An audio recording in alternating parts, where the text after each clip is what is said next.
talked about a lot of air, but we don't have it in this room. So I will be fast because we have a break after this, coffee break. My name is Daiga Strele. I'm from Latvia, represent Labie koki. So my topic is mismanaged tree maintenance.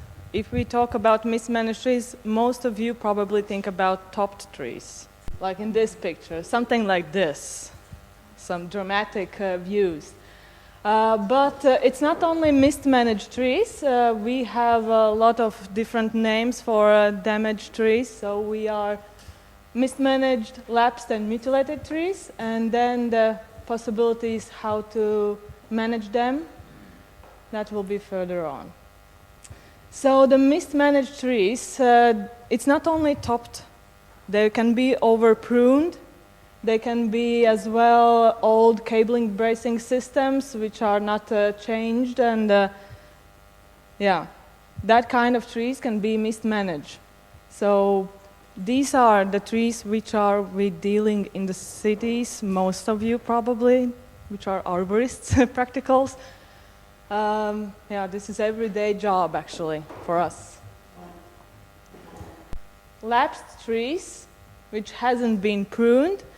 If we listened before, Tom told us about different places where the trees are growing. So not all of the trees has to be pruned in the landscape, or in the parks. But if these trees stand next to the roads, they have to be pruned. They have to be maintained. So that kind of trees, we cannot let them next to the roads be there like this. And the other is mutilated trees. In our country, we have some days a lot of snow, so we have a snow damage as well. So we have to deal with them. Of course, storms are getting more and more, so we have to take care of them. So what can we do with them? That's the main question.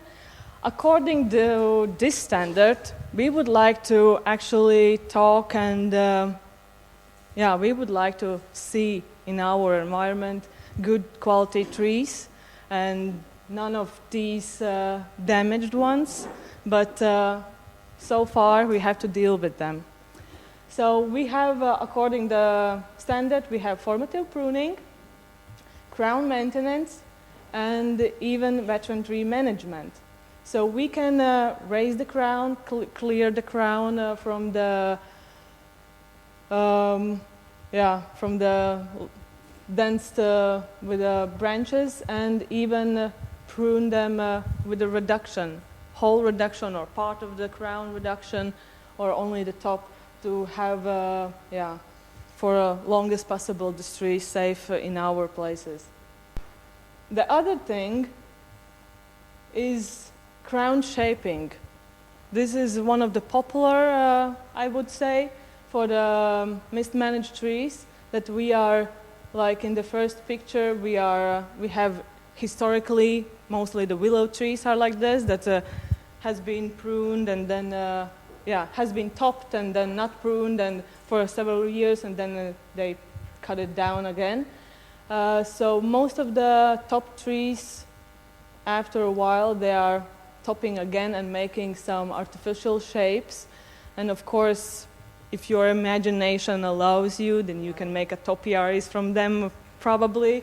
That's the costs and your imagination. Yeah, I will be fast in my presentation. So remember, it's not one-time job. These are the main things. It's not like a normal, regular tree in the park. You can come prune some, dead wood, clean up, and then come back after 10 years. This is with a management plan. You have to come regularly, like for pollarding and hedging, you have to come every year. For restorative pruning, you have to come every 3 or 5 years. It's not one-time job. These are costs. So we have a choice not to damage trees Otherwise, we will have to come again and again, and it will be a lot of money. Yeah, always work according to your management plan or others. And most of, the main thing, there is no universal solution. It's not one right solution for all of these trees.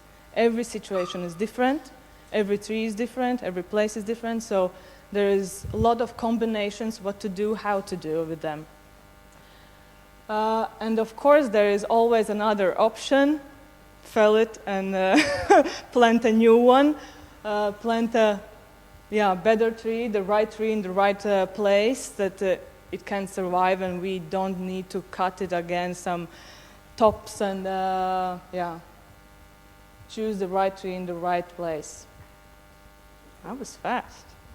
So yeah, with trees are better. So thank you for your attention and questions.